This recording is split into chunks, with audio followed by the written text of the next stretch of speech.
Good evening, everyone. So we are on secret number 27 out of about 30, I think. I'm beginning to realize that I'm going to feel sad when this is over. So let's hope that we can find the next equally magical, in a way, uplifting series of classes to do for 2022. That's what'll happen. We'll finish right before the holidays in 2021 with all of these. The emotion that we're going to talk about tonight is resentment. And no matter who I mentioned it to, people were saying, I really need to hear that talk.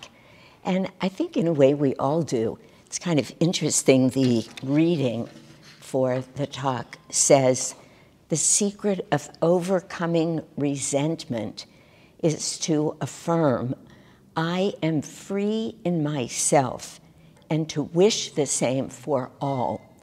Radiate kindness outward from the heart. Be a source of happiness to others if you too would know happiness. Excuse me. Let me read that one more time. The secret of overcoming resentment is to affirm, I am free in myself. That is such a powerful affirmation that sounds very simple, but if you think about it just for a moment, you would realize that if you actually felt free, just exactly as you, or I could say we are, if we knew every moment that everything was perfect just exactly as it is, and we are, I could say it many ways. I could say we are freely being ourselves, but we're free in that we don't need anything or anyone else to give us that sense of freedom. What would there be to be resentful about? It's a very subtle feeling, resentment. It's very subtle. It's not always subtle. You can consciously and actively resent people for having things that you don't have, or just even their own great good karma around things.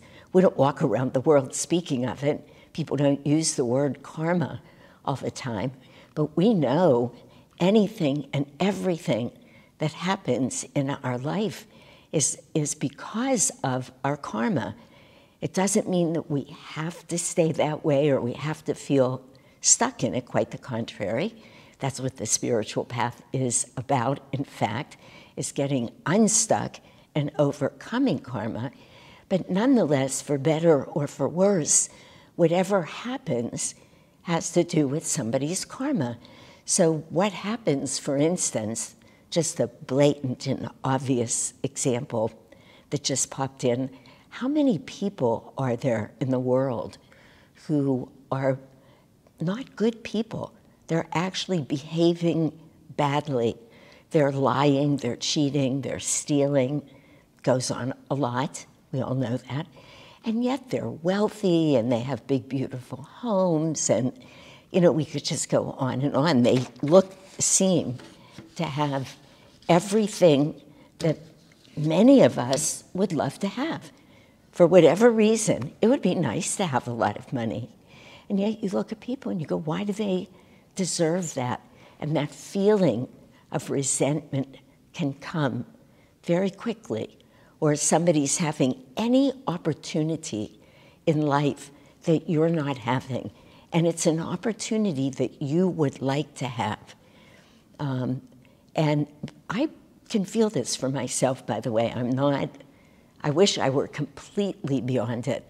But every once in a while, the little thought will come through. Why do they get to have that? They don't deserve that. When I repeat it right now, particularly in front of the entire world, potentially, it's embarrassing, but it's true.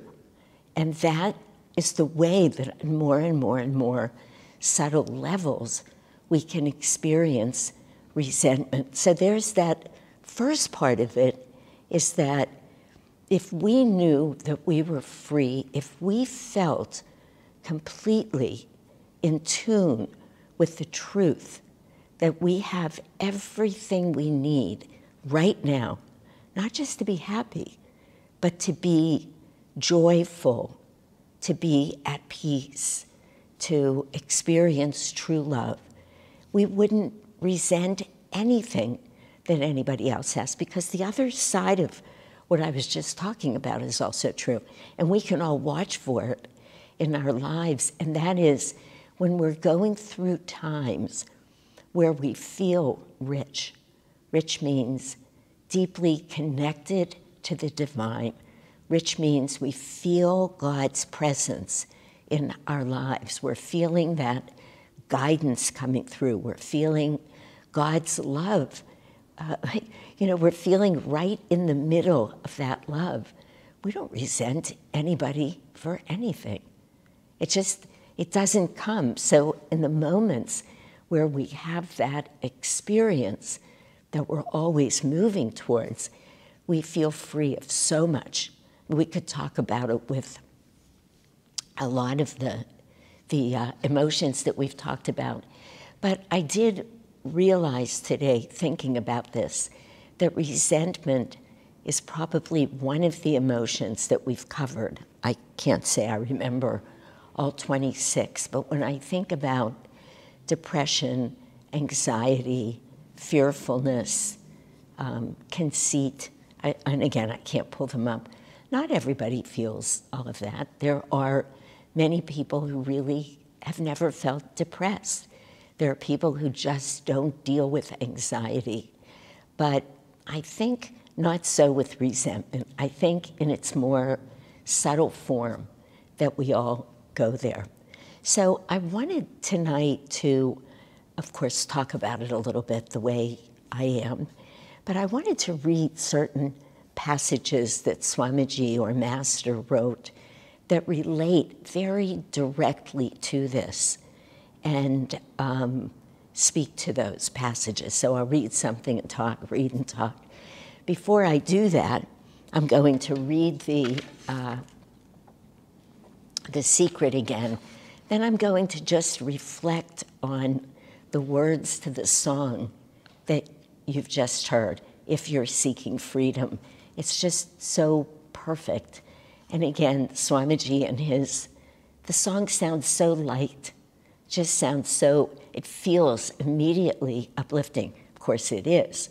But he says in that song, pretty much in each stanza until he gets to the end, if you're looking for freedom in any one of a number of, I want to use the word wrong, but I mean wrong as it relates to, are we moving towards God or away from God?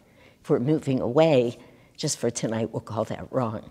But he says it in so many ways, and I'll have to open and look at the words to review that. We won't find it. And it's when we don't find it, when we're looking and we can't find what we're looking for, as I said before, when we're looking and we see somebody else has it, and it doesn't even look like they're looking for it or working for it, then that little voice can come up, and sometimes not so little. I have to say this is not true about me, but there are people who are just, I can't think of the word right now. There's such a common word. Darn, I hate this. If I could see you, I could play charades with you.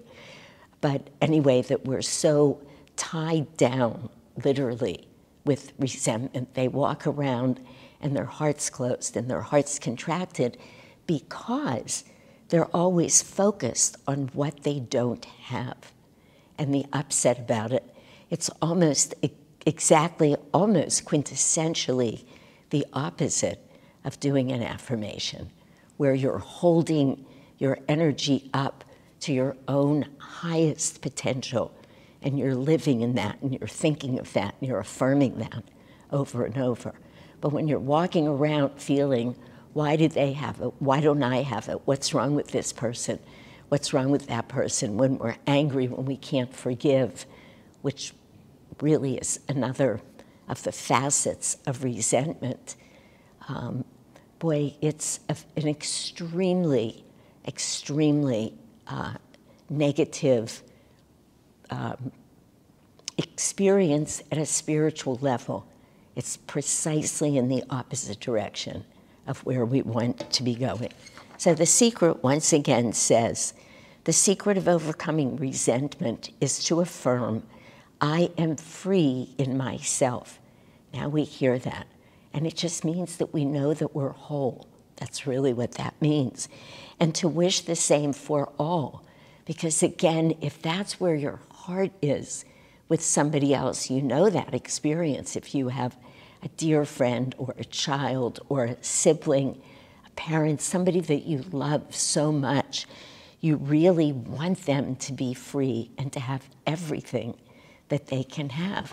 So wishing it for someone else, it's really almost pretty much as good as affirming it for yourself. Radiate kindness outward from your heart. Be a source of happiness to others if you too would know happiness. And once again, I mean, you just think about all of what that means. If you're moving in the world consciously, thoughtfully, actively, sending kindness out, then there's no way in the world that you can resent people. There are these feelings, these emotions that are antithetical to each other.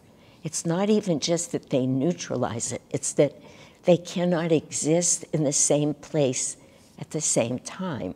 So if we do that, when we get conscious of that, just wishing well for others, then it helps without all of the mental turmoil about why we're resenting somebody, trying on how many different justifications, just playing those stories over and over that we do. If we just bring it into the heart, we can really transcend that. I'm going to just read some of these words to the song that you just heard.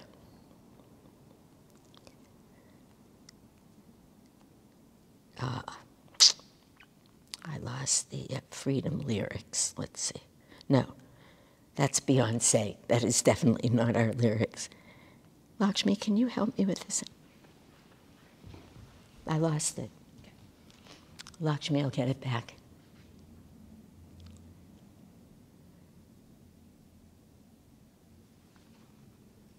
Thank you. So Swamiji says, if you're seeking it in a revolution, you won't find it there. So it doesn't really have to be a revolution. It's the way that we argue and go to war and are basically shooting people in our own lives. He says, for once the guns stop blazing, you'll find it amazing how the world can drag on just as before. He's saying you won't get free there because by going to war with yourself, with somebody else internally, nothing changes. In fact, if anything, everything's left worse than it was before.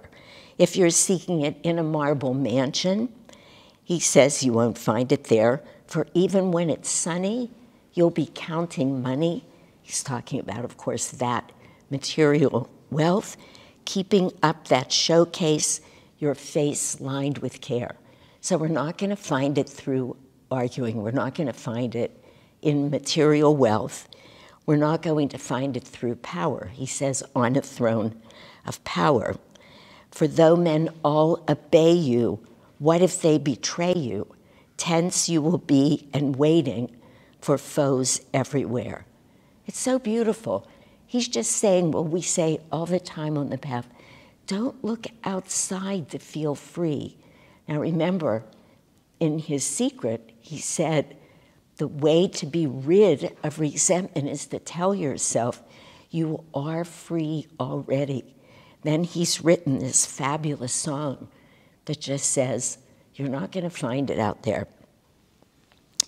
But if you're seeking freedom, cast away desires. Why barter like a beggar? You've wealth everywhere. You are free. There is abundance already within you. For never can you buy it, grasp and you deny it.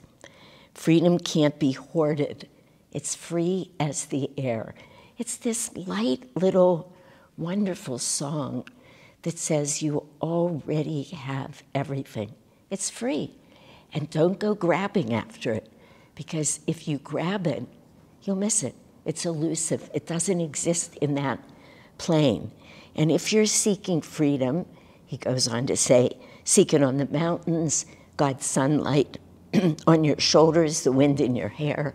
Sounds so beautiful. You already feel free when you imagine being up on that mountain like that.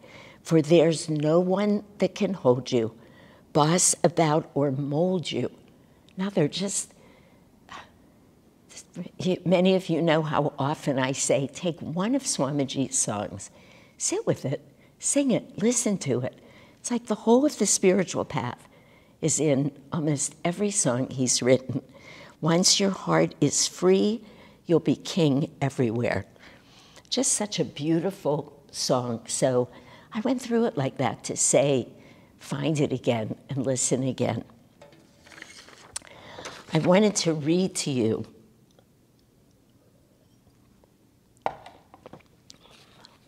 I don't know where this came from, but it's number 12, and it's called Forgiveness. I don't know where I got it from. I should have listed the source, but I did not. But it's so beautiful in terms of the concept of freeing ourselves from resentment. Swamiji wrote, forgiveness can make you well. Everyone at one time or another is disappointed or even betrayed by others. Holding on to negative past experiences makes the heart dry and shrunken. Pretty clear image. This is the line. Resentment is a slow release emotional poison. Isn't that amazing? Resentment is a slow release emotional poison. The antidote is to forgive. Forgiveness doesn't mean you have to condone wrong behavior. Very important. Nobody's saying to you, let people get away with everything, put on blinders, just in order to forgive that you have to decide everything was handled perfectly. Not at all. He says, it means rather that you realize that everyone can make mistakes. It means also that you have the maturity to be willing to see their potential for goodness and growth. That is a very powerful paragraph. I wish I knew where I got it, but Google it, I think. Day 12, forgiveness, whatever it's from. It could be 30 days of wellness. I'm not really sure. I don't know if it sounds like that. I guess it could be. Swamiji tells this story, which I've heard before, as the next paragraph to this. But his first sentence here says, one of the most beautiful things I have ever witnessed. This is Swami Kriyananda. One of the most beautiful things I have ever witnessed was a friend who on her deathbed called everyone with whom she had ever had any discord. She went far beyond forgiveness, expressing deep love to one and all. And then Swamiji says, don't wait until the end of your life. But here's one more thing. Today, forgive everyone who has ever done you harm. Now again, that is a very broad statement. What does it mean? It doesn't necessarily mean somebody came and told a lie about us or stole something from us. Because depending on where we are karmically, the colloquial phrase is, what are our buttons that are waiting to be stepped on. So you think of all of the ways that somebody can come in, even at times unknowingly. It actually has nothing to do with you, but they hit your button. It sets you off. So I'm saying that because you will feel harmed by that. And most of the time, we actually assume it was intentional. But most of the time, it's not. Most of the time, it's just people being people. They're living their lives, sometimes even consciously. I've hurt many of my friends over the years by saying something to them that, who knows what, it touched on a little hurt that they had on their heart, or they had a sibling who always treated them badly in that way, or reminded them of something that they've had going on with a parent, or some past life thing. Who knows? It's not even that we're always making a mistake, but we hurt that person. So that our behavior hurt that person. So Swamiji says, forgive everyone who has ever done you harm. And then he says, and this is really interesting to me, he says, if possible, let them know by a note or phone call. You will be amazed at the sense of freedom this simple act will give you. Now, I just thought of something. Sorry, my hand just grabbed. I want to make sure that I'm quoting this accurately. I love this reading. But 30 Days of Wellness was not written by Swamiji. So if that's where this came from, I can't remember if it's Jyotish who wrote it. I think so. But whoever wrote it. So I'm not certain that this is Swamiji who wrote all of this. It's beautiful and it's perfect for what we're talking about here. So anyway, forgiveness, it's a big part of letting go of resentment. And again, when we actively work in the highest way to forgive somebody for anything, I remember, I've told you all many times, I'm not going to relate this story about a fight that I had one time with a very good friend. And many, many hours into the resolution of that fight, when he himself realized that he had misspoken, I would say repeatedly in mean ways, just by his own admission, he looked at me with such humility and he said to me, will you forgive me? This is a good friend for many years and a spiritual brother. And by that time, though I had been very hurt and very angry, later on somewhere in my notes here is the comment that even if somebody hurts you, Swamiji says, it takes great spiritual maturity. If I come to it, I'll read it to you. That was Swamiji. To not get angry and basically scream and yell, though he says it much better than I'm saying it. But I did get angry and I screamed and yelled for quite a bit of time. But after these hours had passed, when I said to him, what else would I do? And it's just, it feels so right. What else would we do? Would I carry that anger? Would I continue to carry that resentment? Of course not. However, I can't say that I've forgotten what happened. I haven't forgotten what happened. And I feel fine in recognizing that people have the potential to hurt us that way. That people, you know, when I said to this friend, why did you say that to me? This very hurtful thing. And he said, I don't know. And I said, but you said it 3 times. I asked you 3 times, do you mean this? And each time you said yes. And he said, I know, but I don't even believe it. I don't know why I said it. I don't even believe it. It's extraordinary how all of the foibles of the human condition come in and are at play. And when we hold the person who we're feeling unforgiving with or resentful with in our heart, if we hold them in our heart, we can actually love them in a way that does literally not just neutralize, but lifts all of that energy to a much higher, spiritually enriching place. And as what I was starting to say before is we don't have to figure it all out. We don't have to go through every line of every argument, every feeling, every justification. No, not at all. We need to take the energy into the heart and allow it to be transformed. That's hard. Sometimes that's hard because we can really get very self-righteous and want to hold on to a lot. But we don't really want to do that. We don't really. You know, Swamiji writes that the worst thing we can do is resent somebody, feel resentful, and not either verbalize it or put it out in a way that we ourselves can work on it.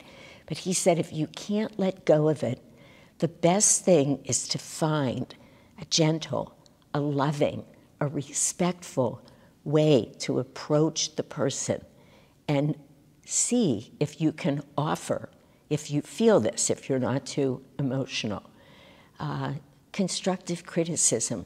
But the point, that's very complicated, and that's where he goes on to say not many people can do it because it takes great spiritual maturity to do that when you feel wronged. But if you can, he suggests doing that. Now, this is Swamiji, who I'm quoting. But what he says is so interesting.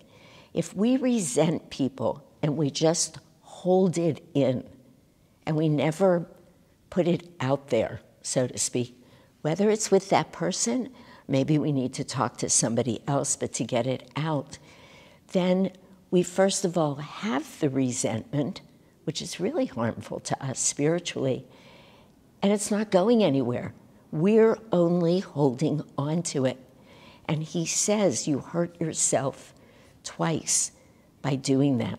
So he's saying find the correct, the positive, the caring, the compassionate way to express something if you can.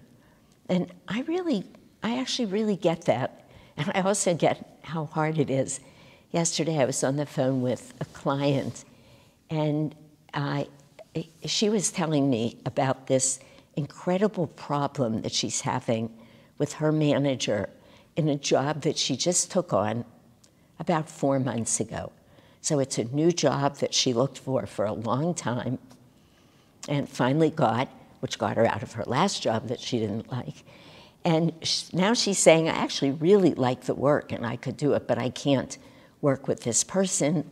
And everybody says he's awful and he always behaves this way. And she went on and on. There's a lot I could say about it. And I trusted that everything that she was saying about this manager was true.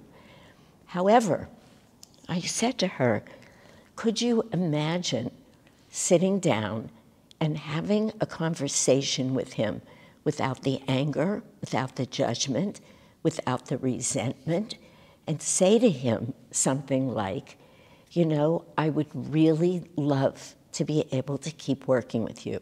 I think we can do good work together, but there are certain things that I would love to see if we could do them differently, if they could change, because they're hurtful to me, or they're anxiety-producing for me, or all of which is true. And for a half an hour of our time, which translated to a fair number of dollars for her, she just spent, no matter how I tried to get in, telling me why she couldn't do it and it was impossible. And then I was reminded again, I just quoted this, I don't remember who said it, but some great statesman or public figure who said, if you think you can or you think you can't, you'll be right. And it's just, it's so true. It's such a catchy little phrase because we are what we think. So no way did she feel she could do it. So of course she could not do it. to the point where she's going to have to leave her job and not know what to do now. I mean, it's so interesting, but it's real. We need to figure out what we're capable of doing, because if we criticize somebody in an aggressive way and we incite a lot of emotion and turmoil, then that's the next thing we have, is emotion and turmoil, and it's what they have. So it's not at all what we want to do. But it is interesting how much Swamiji says to let go of resentment. And I'm sure whoever wrote number 12, forgiveness, in whatever form, if it wasn't Swamiji, it was somebody who studied with him, who learned from him, and who's putting his thoughts into other words. So I know when I read that it was very profound. Here's the next thing that is, I found to be very deep. He said, in order to be kind, no, this isn't it.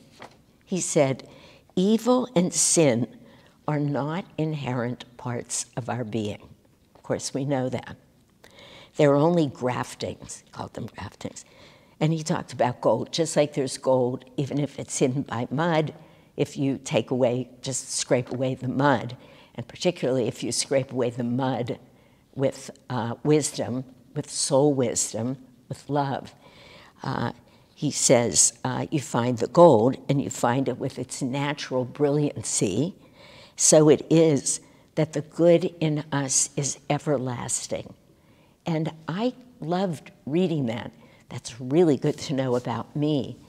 But what a helpful concept, truth. What a helpful truth to have, to bring to mind when we're feeling resentful or angry or jealous or unforgiving of somebody else. The good in us is everlasting. And so it is with everybody else. And once we have that phrase with us, then it's very easy for us to look at that person and change our mind about them. The good in him is everlasting. The good in her is everlasting.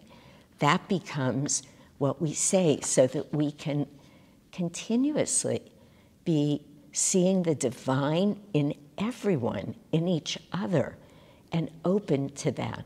And then again, there's no resentment. He says in some, I'm just pulling out these little statements that I found. He says, it's fine to hate the sin. He used the word hate. I'm a little surprised about that, but it doesn't matter. But not the sinner. And I found that also useful, that you take it away from that soul who's just done whatever they've done that has been so unsettling. Again, I wouldn't think to usually use these words, but he had written some affirmation around this. The affirmation was, I will always hold the unfading torchlight of continuous kindness in the hearts of those who misunderstand me. I'll hold the torchlight in the hearts of those who misunderstand me.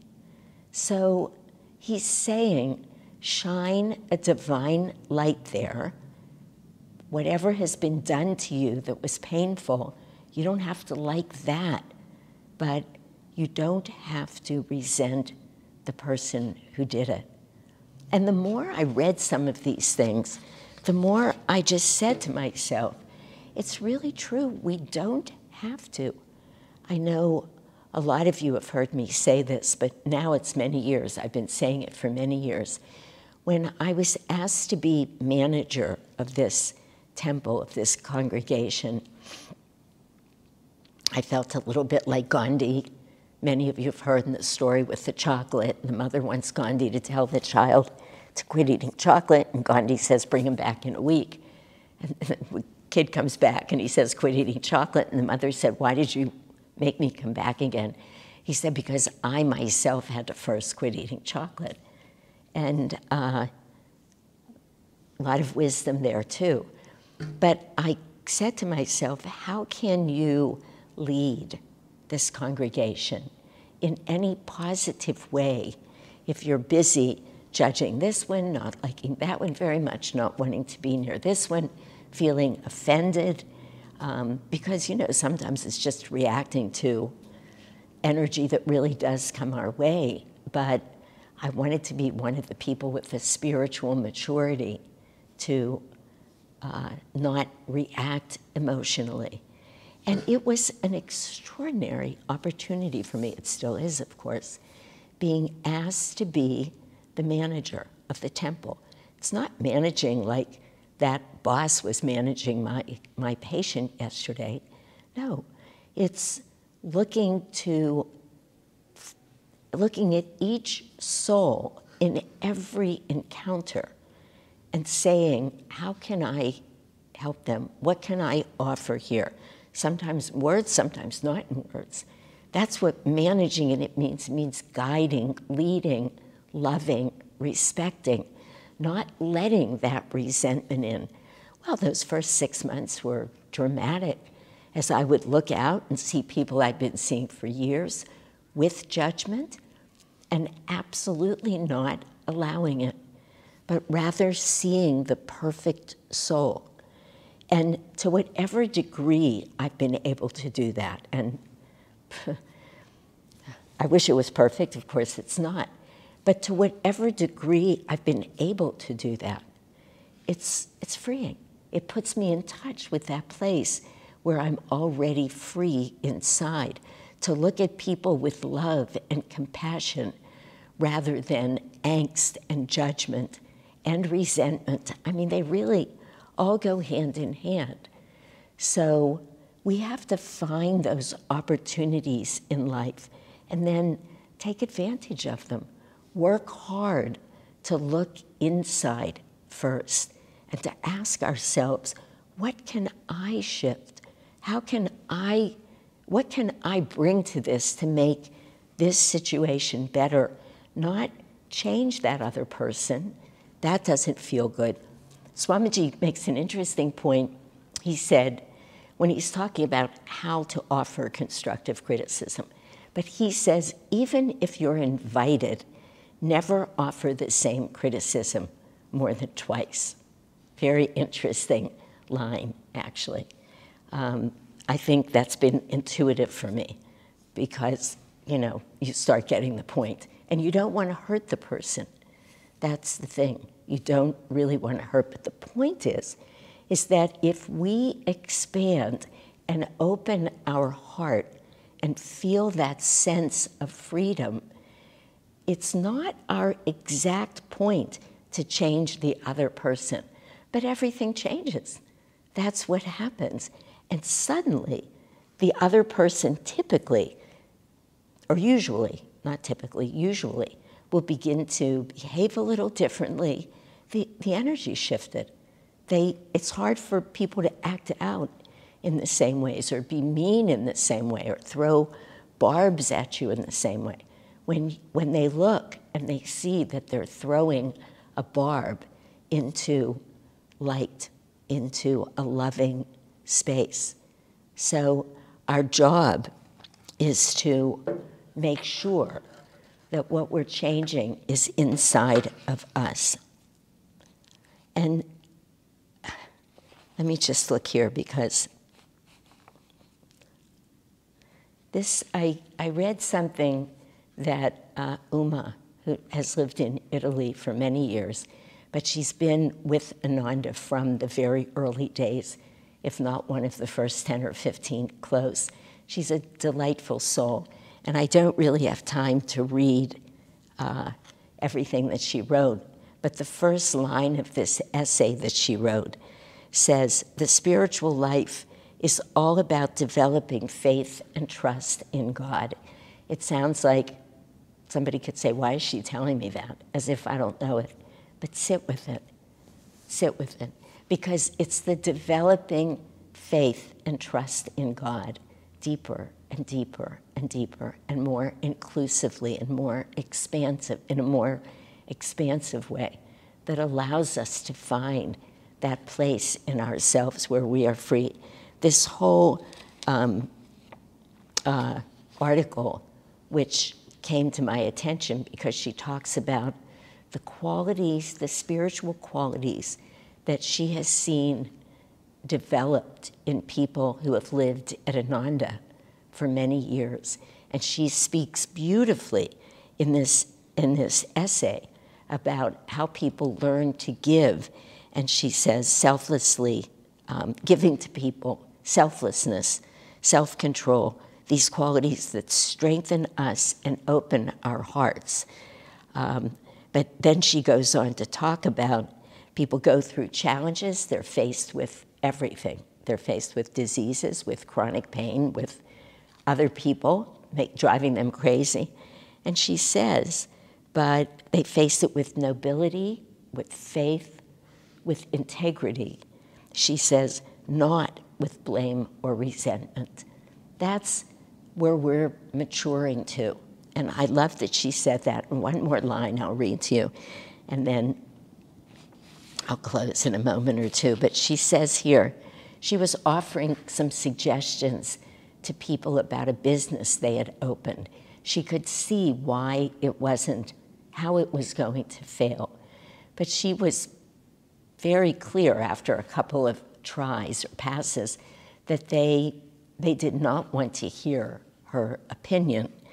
And she said, unfortunately, my suggestions hinged on their generating a greater amount of energy. Very hard for a lot of people to do. It's really easy to rest in a lower state. Something else that we all need to think about, to be consciously, actively raising our energy. It's probably the most important thing we do on the path. But then she says, and low energy seems most active in its resentment of high energy. And I love that line. Low energy is most active in its resentment of high energy. It's like then the energy gets up, like, how dare you? How dare you have a suggestion? How dare you tell me that you're seeing things that I'm not seeing things? Let's take that energy and transform it, is what she was trying to say to them. But there was no way to do it.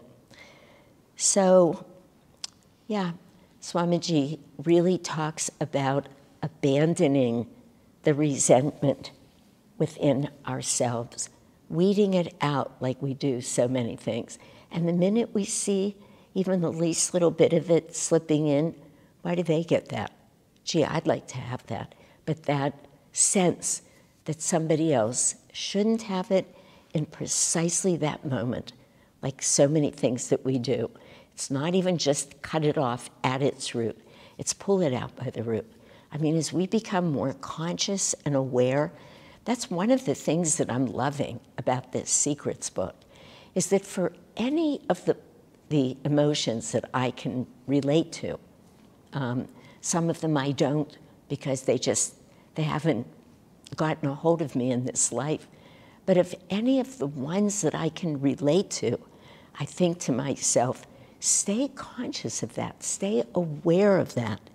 Don't let resentment come in. It's just such a useless sink of energy to ever feel, just like the song said, so listen to the song, that we're going to feel better about ourselves not only if we get something in the outside world, but if that person didn't have that, I would feel better.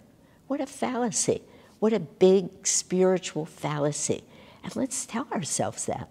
Let's just say, that's just simply not the truth. I am free inside.